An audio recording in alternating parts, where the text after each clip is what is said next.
Right, back on this Golf now. I think this is going to be the last episode.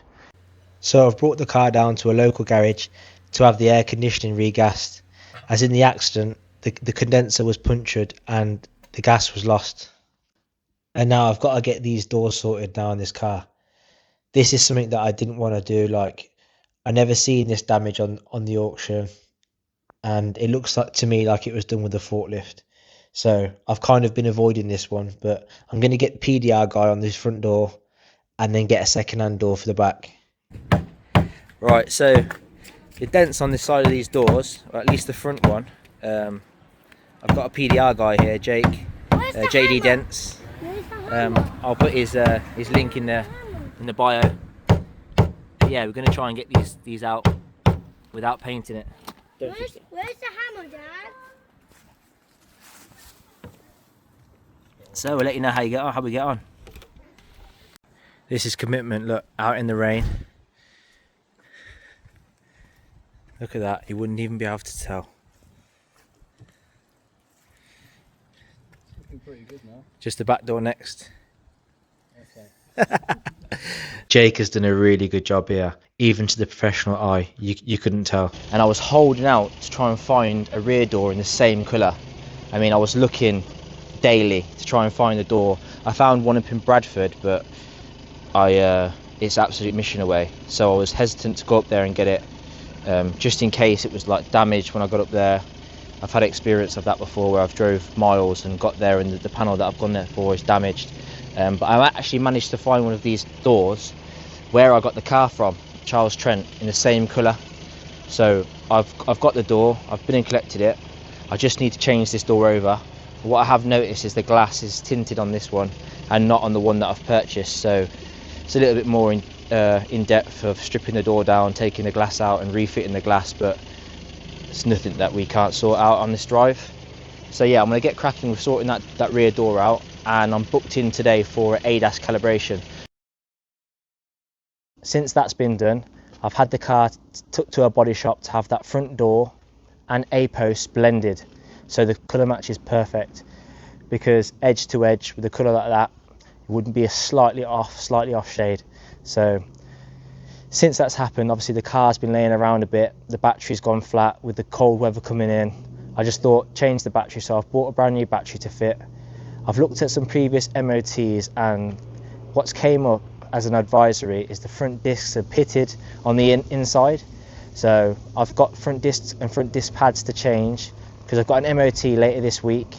So I've got that to do this evening. Hopefully, if the weather holds up, it looks like it's going to hold up. So I've got battery to fit, front discs and pads, and then the car can go off for an MOT. So loosen these two terminals.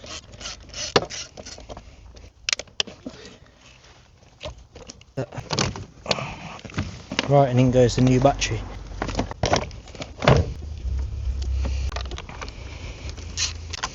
And this bracket's got to go in now. This bracket just holds the battery in, stops it from sliding around. It's 113mm bolt. Remove these front wheels to give me access to the front disc brakes and front disc brake pads. I'm going to change them.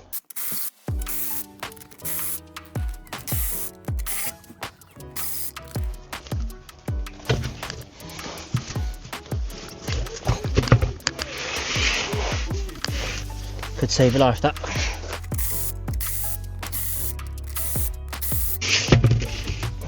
The caliper is held on by two 21mm bolts. So as I'm changing the pads and discs on this car, I'm taking the caliper off from the carrier. So we've got a pad wear sensor here that I'm going to disconnect before removing the caliper, just to stop anything from getting damaged.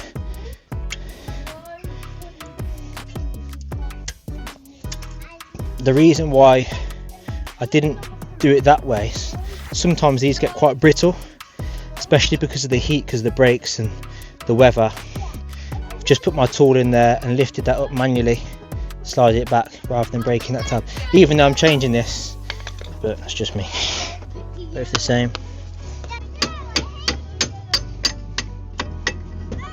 and I'm going to hang it out the way up here using this bungee cord. And now you just got to remove this T30 Torx retaining screw that holds the disc on, and the disc should come off. These discs ain't come off in a while because I noticed on the 4 last MOTs these discs have been an advisory.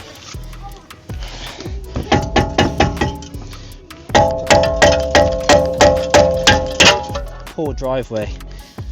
Anyway, that's one knackered disc. So these are the new discs and pads, Delphi ones going on.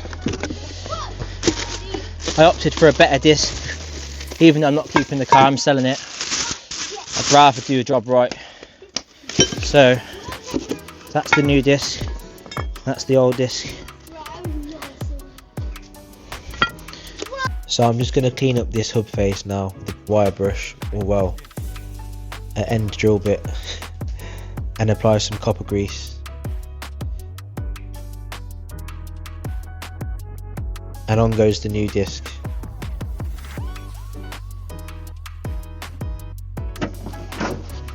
So the sensor is on the inner pad, so we'll remove these.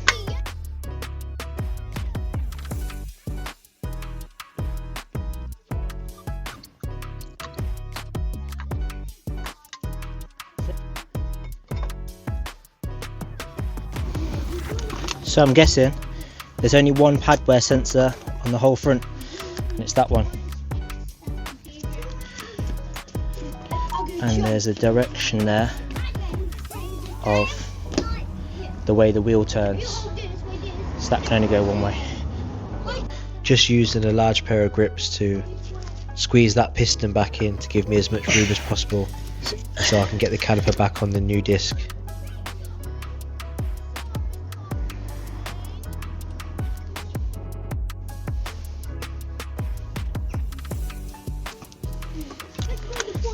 That's it, I've got room now.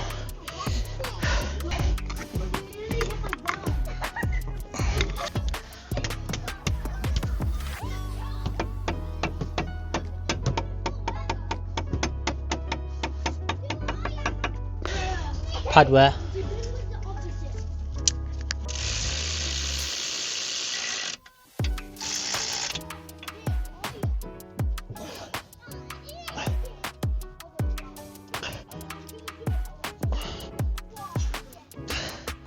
And there we have it, one side done. I've just got to repeat the process on the other side.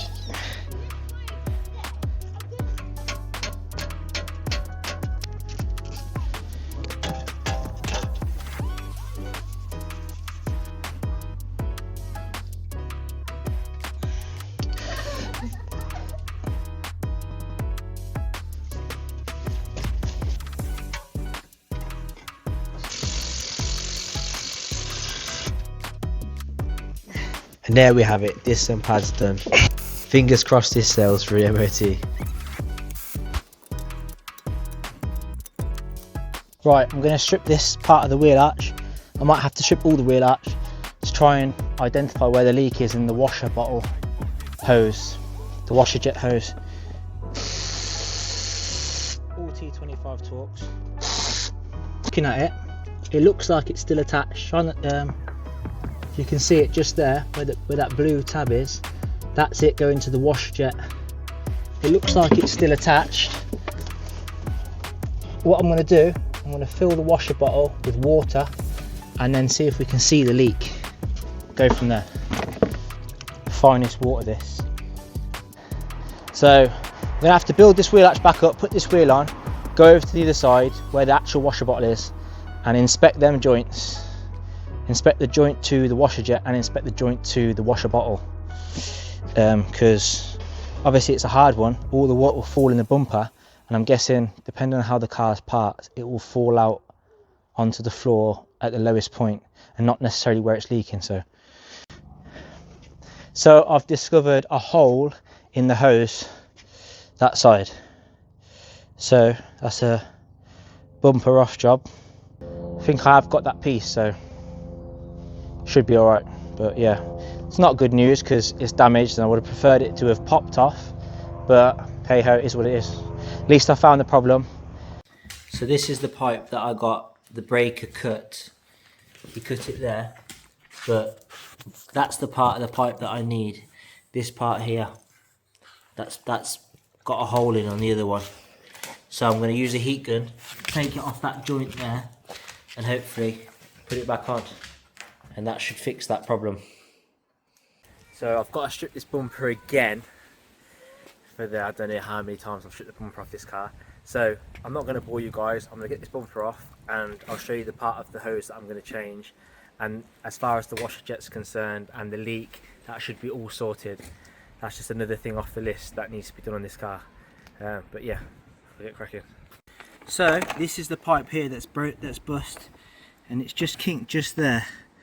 There's a small little hole in it there, and that's where the wash jet's leaking out from, and I can use that there. So I'm going to take this one off and swap it over.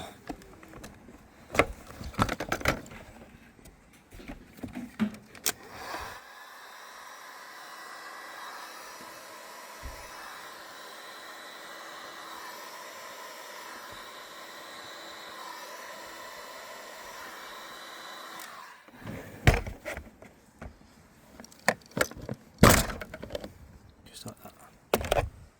This one's going to go on there.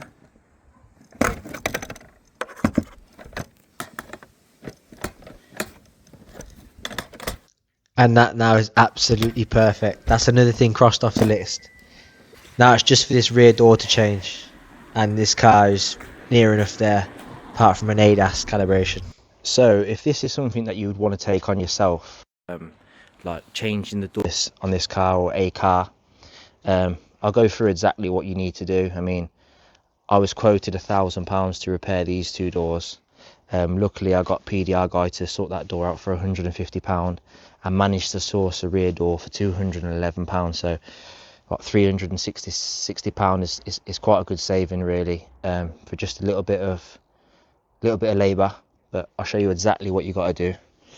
I mean, the rear door, especially on these VWs, the window mechanism, once you release that motor, you'll be able to take the window up and down. So in case you were going to do it yourself, just check that you can get the glass out when you take the door off, because obviously when you take the door off there's going to be no power to that door. So to regulate the window up and down, to move the window up and down, you're going to need power. So just double check that. So what I've done in the past is I've took the door card off, brought the window down so I can see the fixings, and then took the door off the car, put the new one on, and then you're able to strip the old door down because you can access the fixings for the glass. But like I said, on this particular car and on these VWs, once you take the motor out, you can lift the window up and down. It's on like a cog system that I'll show you. So this door, it's the same as the front door. There's two little grub screws, one there and one there. They just need releasing, obviously the electrical connector and the check strap. So once that's disconnected, they're all released, the door will just lift up off them hinges, as easy as that. But what I'm going to do first is I'm going to take the door card off, take this door card off, just so it doesn't get damaged, one, and yeah, that's it. It needs to come off anyway. So to get this door card off, normally the fixings for every door card are always by the handle where you pull the door shut. That's where the card needs the most structure, so always check. But trims like this, have a little look round, and at the bottom underneath. But yeah, the clips can be quite annoying on some things like these, but just slow and steady and you'll get there. So as you can see here, there's a little indent there. That's where you would lever that off from, and inside there is two T30 Torx screws. There's a T30 Torx screw just in there as well. So yeah, they're two T30s. I'm going to get them out and then have a little look to see where else it seems like it's being held on from. So always check the back edge of the door cards. Any fixing down the back there will be obvious, and underneath. Now, a lot of times, something like this you'd need to remove. You should just pop out just like that. If you can see in there's a 10mm, or it's even got a T30 Torx head. It's a clip. You've got to turn it 90 degrees and then the door card will pass the clip. just going to do that. Do it with the T30.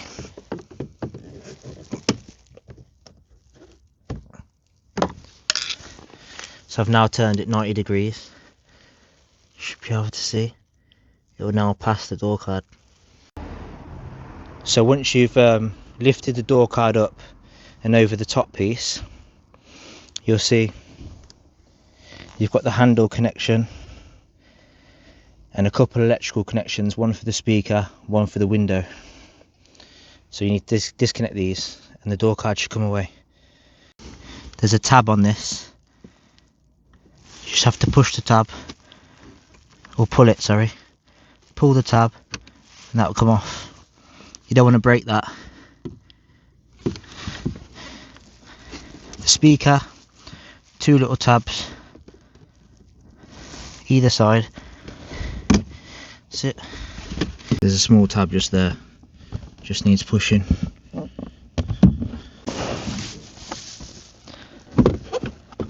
Door card, and that's it, the door card's removed away. Put that there on the seat somewhere out the way, safe. You can have a little look at these clips and make sense on how they come out. I'll show you now. So just get a trim tool. What you do is you pull these clips out like this and it will close the clip up. So you need to just make sure that that's all in properly. So you can put it on the door card, and when it goes to go back on, when it's pushed, that will open up. That there will open up and stop the door card from coming off. We can pretty much remove this door off the car and fit the new one. So what we have here, we need to take these 2 caps off.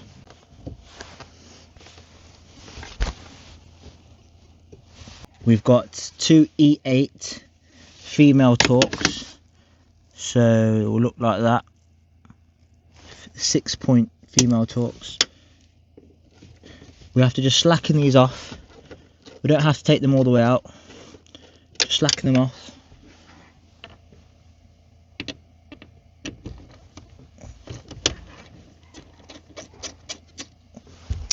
Then we have a M10 multi-spline fixing here for the check strap. Now that's got to come out completely. Just be careful not to damage and scratch the B post when you remove this.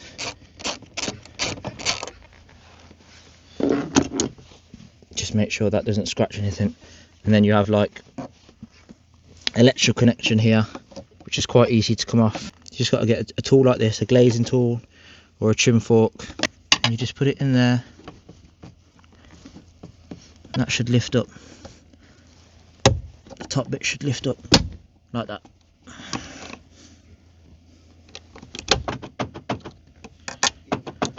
So yeah, that's it. This door's ready to come off. So I'm going to have a look on this new door, what I can keep on here and what's damaged or what looks like needs changing, and change them over. So everything looks good. The motor's a different colour, and I know the motor works on my old door, so I'm just going to put the old motor back on. I mean, that's not damaged at all. What I have noticed on this new door is that when they've tried to disconnect it, they've obviously damaged the top of the clip, and it's a visible part. Like if you open the door, you can see that. So I'm not quite happy with that. I'm gonna have to replace the whole loom that's inside this door, but luckily there's not that much there, so that's just me. I'm going to change that because that'll do my head in. The speaker looks good. I'll leave the speaker in, but yeah, on a whole it's all right. I mean, this black trim on the outside also looks good, but I'll compare the two together because I'll have to strip that off anyway to get the glass out, and the rubber seal looks okay. But like I say, I'll just lay them next to each other and just pick the best of the two. I've got a choice, so yeah, I'm going to strip this down now and try and get this glass out and go from there. The loom was pretty easy to remove. This is the cog system that I was talking about. So once the motor's taken off there, you can slide the window glass up and down now. That should move. should I say. Probably need 2 hands to push that down. That's it. Just like that. And now you can see there that little plastic clip with something in the centre. The centre needs knocking out, and then the plastic clip will come out, and then the glass can come out. But what I'll have to do is take off these rubbers first, remove these rubbers, these inner seals, and probably this black plastic trim here, and then the glass will be able to come out. And just so this check strap don't cause any damage, I'm going to secure this now.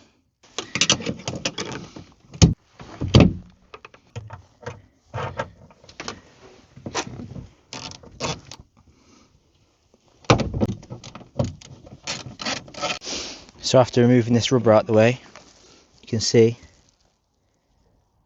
there's some Torx clips.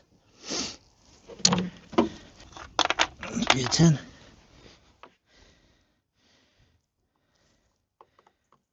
Yeah, T10 Torx bit. Just clips, so you can actually unscrew these by hand like this.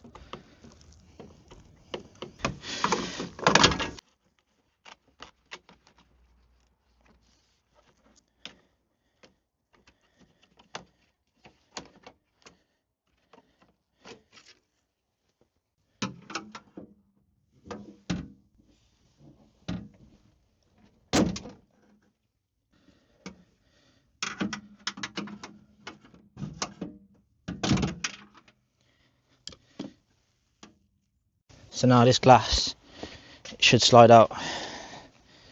Should just like that. So to remove this part, there's like a little structural bar here that separates the quarter glass from the main glass. We have to remove these 2 little bits of tape, and there'll be 2 fixings behind here holding this. That should be slotted in up there. So I'm just going to remove these with the blade.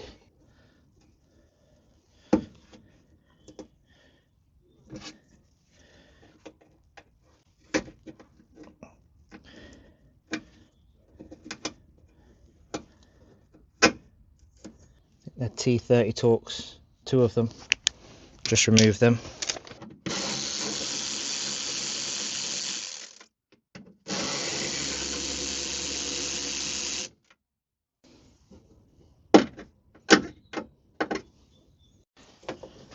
Just remove this.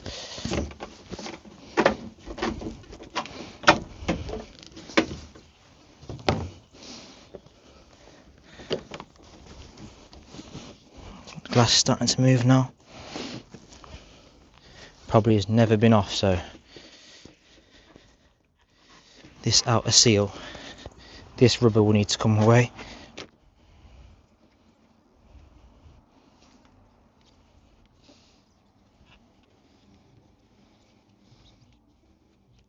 Just like that.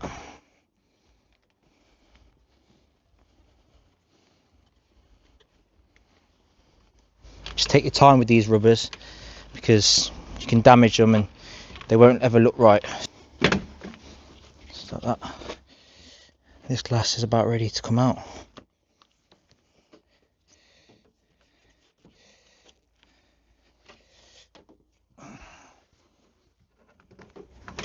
That's it. So this glass now, in there somehow, clip. Yeah, it looks like a clip I can see. That's it. Clips out. Look at the size of it. So this glass should now come forward. Feels like it's being held still. No. So I've pretty much taken everything off this door, which I don't want to keep on it. I'm going to keep the motor, the actual window regulator in the door, because that seems fine. It's just a runner, and the door catch. So I'm going to do what I've done to this door to my old door. Take the glass out, change the glass over, put the motor back on and these trims, and that should be it. So.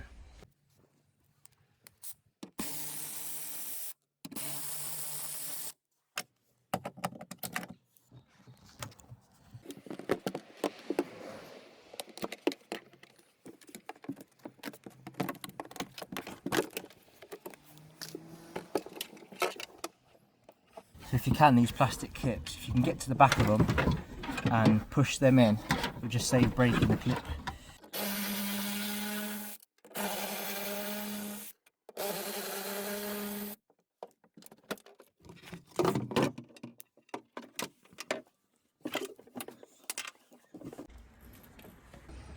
That's it.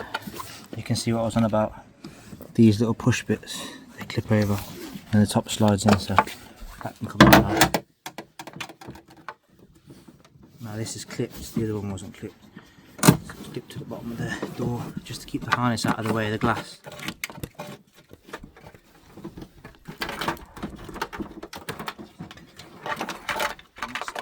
So that's it.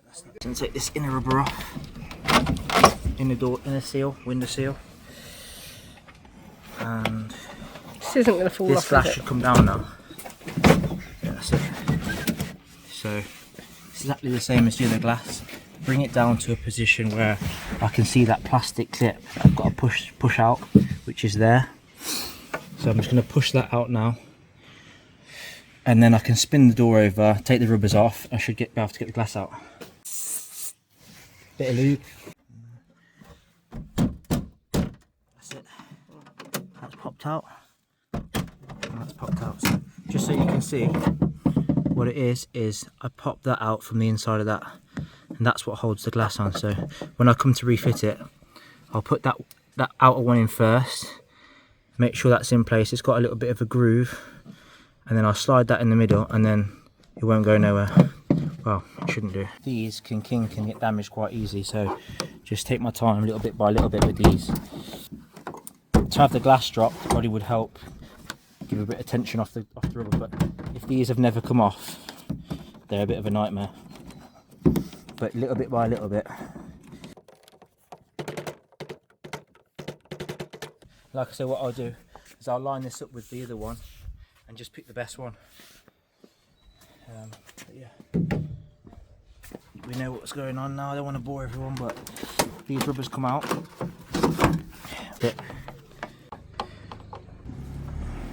So once they're all unscrewed out enough, you should be able to lift the trim and it will pop the clips out. So I've got spare because I've got some on the other door. Now this rubber should come off this front of this. It's all that's holding it in now. Just start peeling this rubber off. And that there will come out. This is our tinted glass that we need. Oh lovely. Because I had the practice on the other one, that came out lovely, look. Clip intact, clip intact. And good job we're keeping this glass. Straight on there. I'm not going to fully put it on because I want the rubber to go on first, really. This rubber, because I think it will like find that hole. I need that to be flush in there like that. So it sits perfect like that.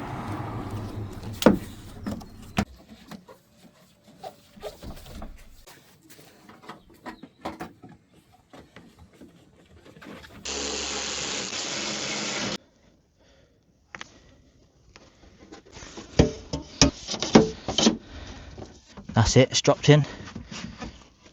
You have a look there. There's a hole in the glass and it just lines up there like that. Alright, that's it. Right. It's lined up better now. So that will just push in like that.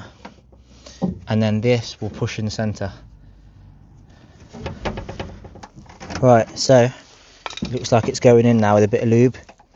Just don't want to break this this window regulator. So I'm supporting the glass. Yeah, it's going in. That's it. It's nice and flush now. It sits behind the glass like that. So run it down a little bit. That's one clip in. 2 clip, 3, and then finesse that rubber back in. Make sure it goes round the glass, because this is the channel. This plastic bit is the actual channel to hold the glass into position. That's it.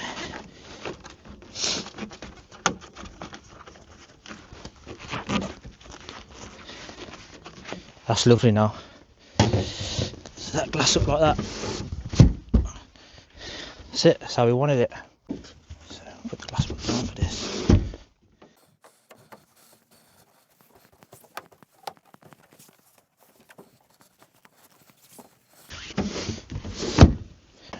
Just tuck it there at the front first. Just like that. So we're going to feed this in.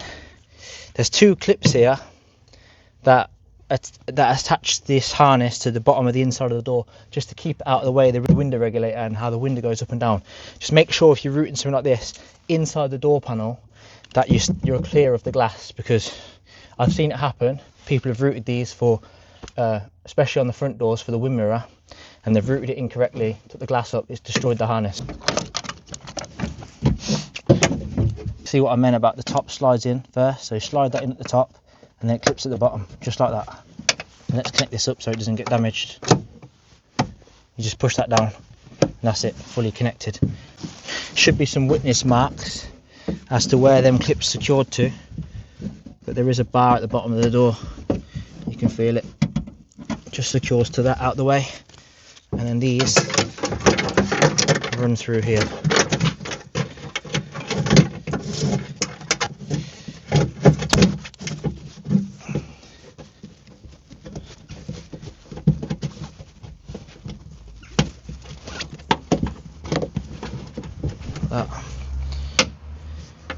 That goes up there, but it clips to that plastic. This also clips to that plastic. This window motor just goes on like that. The cogs go into them cogs, so it just pushes on like that. And 25 T25 torque screws, 3 of them.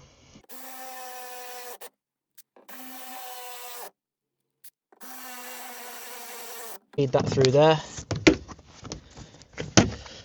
Finesse that rubber around there. If this was a new panel, I'd wax oil inside here, but as it's a used door, it's already wax oiled, so it's a job I don't have to do.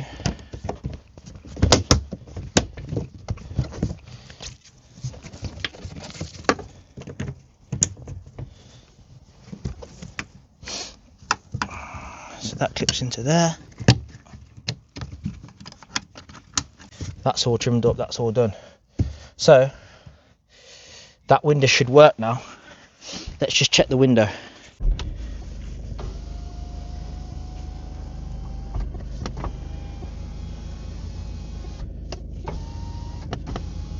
The door lines up lovely. I'm happy with that. Very happy. Let's get the door card on. That all looks good. Right, door card now. We've got 1, 2, 3 clips to put on. Make sure the clips are all pulled out. Clips just slide into these like this.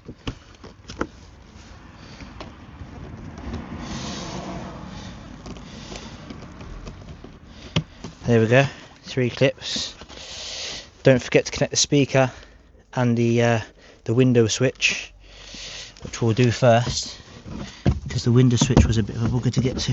It's quite tight.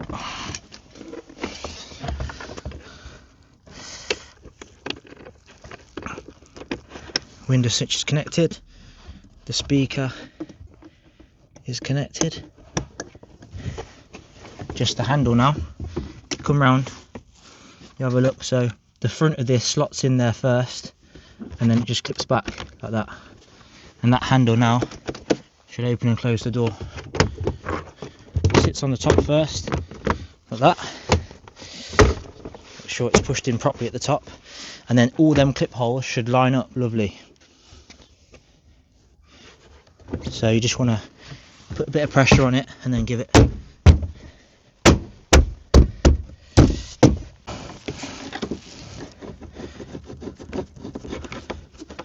One down here,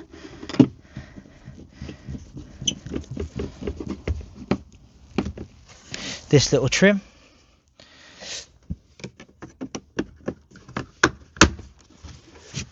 We'll check this glass works, but what we'll do first, we'll just double check these grub, well, we haven't tightened these grub screws, which we'll do now. These are to stop the door from falling off.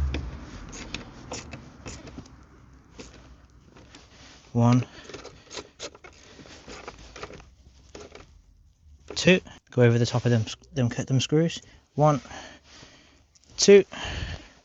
We'll double check this check strap. Nice and tight. That electrical connection's made. We've got the 10mm at the bottom. Well, I say 10mm, it's a 10mm or T30 sorts that I've got to turn 90 degrees. So we'll do that. Turn that 90 degrees. Fit this cap on. Or this like lens. And that's it. All done. Right, so I got one error come up on the dashboard, or a little triangle saying Park Pilot. When I connected the OBD11 up onto it, the OBD11 said it was a Park Pilot light. So right, when I turn this vehicle on,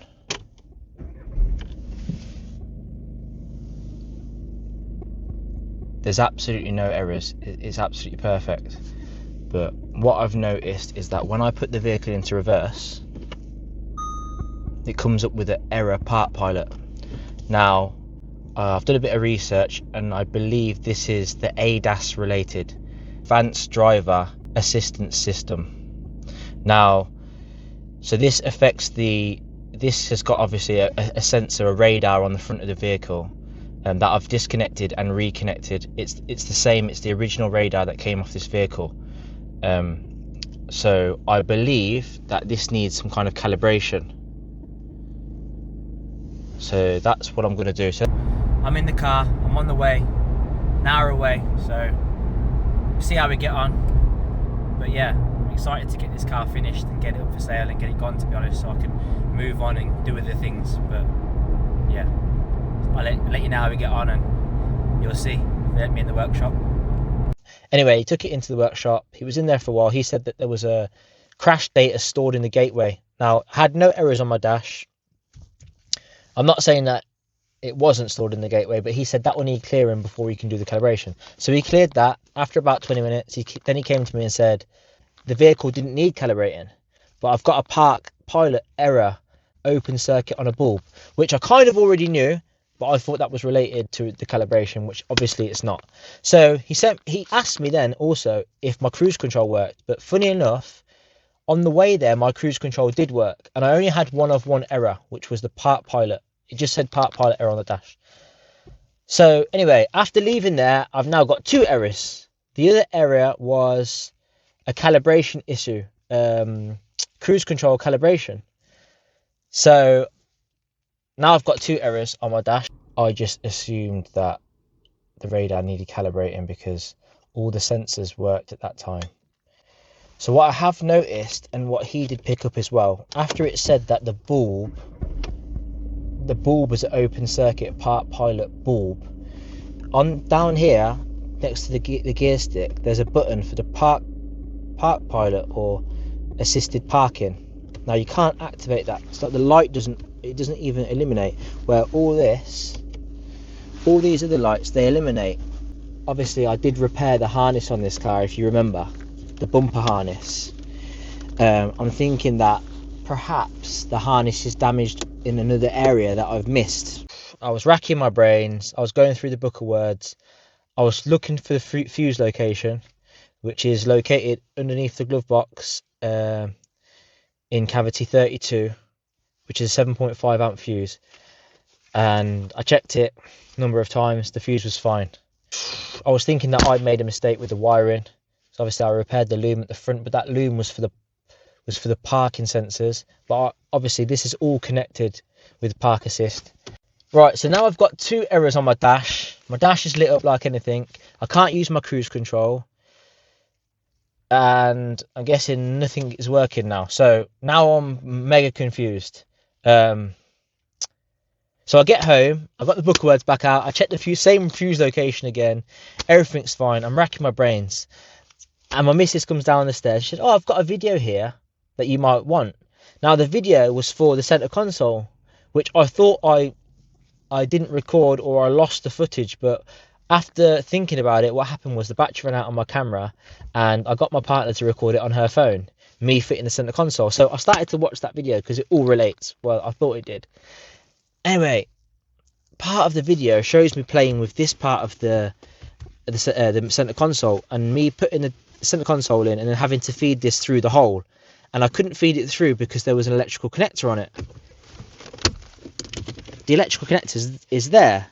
Now I had this up and down so many times and I never seen that electrical connector on there. But on the video I said, why is this routed round there? Because it doesn't make sense if the connection's on this side. But anyway, it might be because the breakout's so long. So anyway, what had happened is I'd made an error and I've connected this, which is for the lights here. I've connected this to the part pilot. I don't know why they go into each one. Like normally they would be like pokey yoke and not compatible, like so they'd only fit in that hole. But for somehow that clips into the back of this light, the back of this button, shall I say. And anyway, what happened is the harness for this, the breakout for this was tucked right down there. And what I did is before I fitted the center console, I counted 8 breakouts that I had to fit, and I fitted all 8. But I obviously, when I'd come to feed this through, I disconnected this one and then forgot. So then that's nine connections that I'd needed to have made, and I only made 8. So anyway, I switched these over, connected them up. My part pilot issue has gone out. Great. But now I've got another error, which is a calibration error on my dash. So I was playing with the OBD11 again, and on the OBD11 you can go into adaptive cruise control, try and clear the fault. It wasn't clearing, but I backed out and went into basic settings, and in basic settings you can run a calibration script. Now I know the ADAS has got to be done with some equipment and some boards, target boards and lasers and stuff like that, but anyway, I'll complete chance it. I thought I'll just complete chanced it. I was on the road and I pushed the button and it looked like it did something. It calibrated, it said calibrated, and the light went off. Great. I drove the car for a few days and the light popped back on the dashboard. So what I did is I went over to another calibration centre in Coventry and I had it calibrated. So now, zero faults. We're completely all calibrated, no part pilot issue, no radar issue. We're all good to go. Car's been validated and everything is good to go. So, gravy, I'm absolutely over the moon. I'm happy. It was a long road, long journey. Just one of those little errors that threw everything out. I kind of did think that the guy in Leicester, who I originally took the car to, uncalibrated my car because I left his unit with another error on my dashboard. I messaged the guy. I don't want to go backwards and forwards. I can't be none of that. He said to me he didn't, but how when I drove there and my cruise control worked, and when I left there it didn't. But you know, I guess it could have happened. It's not impossible that the misalignment didn't happen whilst it was in his workshop. But funny enough, on the OBD11, it says the time that the error had occurred, and it was at 1:22 when my car was in his workshop. He asked me to go sit in the office while he worked on my car. He didn't want me in his workshop, so I'm not pointing no fingers. I tried to message the guy. He said to me, run at OBD and see what it is. I ran the OBD. It said the time of the error occurred. I sent it to him. He hasn't tried to fix the error that he made on my car, if he did make it, or even make things right. So I ain't wasting no time. That's why I went to another garage in Coventry and got it done. But it was a bit of a kick in the because it's not cheap to do this kind of stuff. But I had to get it done. The car's completely 100% finished. I've had the doors off. I've fitted them trims on the inside of the wings, and I've fitted the wing badges. So that all looks absolutely lovely now. So the car's up for sale, ready to go. Absolutely lovely car. No faults.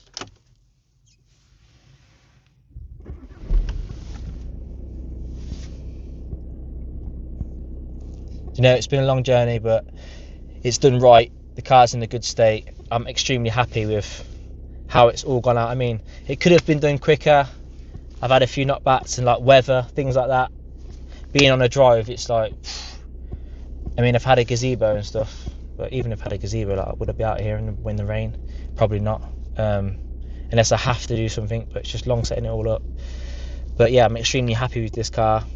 It's up for sale, so hopefully it sells soon and I can on to the next one. So I've got a little job to do on this Golf before it goes really. On these VWs, Audis, Skodas, for some reason they fit, well I know the reason, they fit these silicone bags in the header tanks of the coolant. The silicone bag is to preserve the coolant, to obviously preserve the life of the coolant, but these bags, they split and they block up the water pumps and they damage the heater matrix, so it's a good idea to remove them. So what I'm going to do is, I've got a long nose pair of pliers with a bit of bend on. I'm going to fish out the silicone bag. Dad, Mummy's got.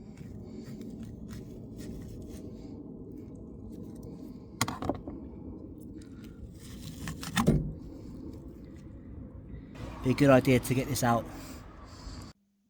Right, let's get into the numbers for this car now. I know you've all been waiting for these. Well, I think you have. So, purchase price of this Golf that I bought from Charles Trent with fees and delivery was £5,787.80. Obviously, you see me win it for £5,000, so that was the additional with fees and delivery. Airbags were £500, rad pack was £600, headlights £600. The front body panels, the grills, and all the bits and bobs was £1,300. The service kit was just under £120. Fuse box was £10. The hose was £25.82. Grey connector £14. Disc and pads £130. AC regas was £90. MOT was £30. The paint was £1,400 on this car, including the rear bumper that I had painted. The ADAS calibration in total was £300. The battery cost me £140. The paintless dent removal guy charged me £150. The door was £211, the rear door that I got, and the grille was £10, giving a grand total of £11,418.61.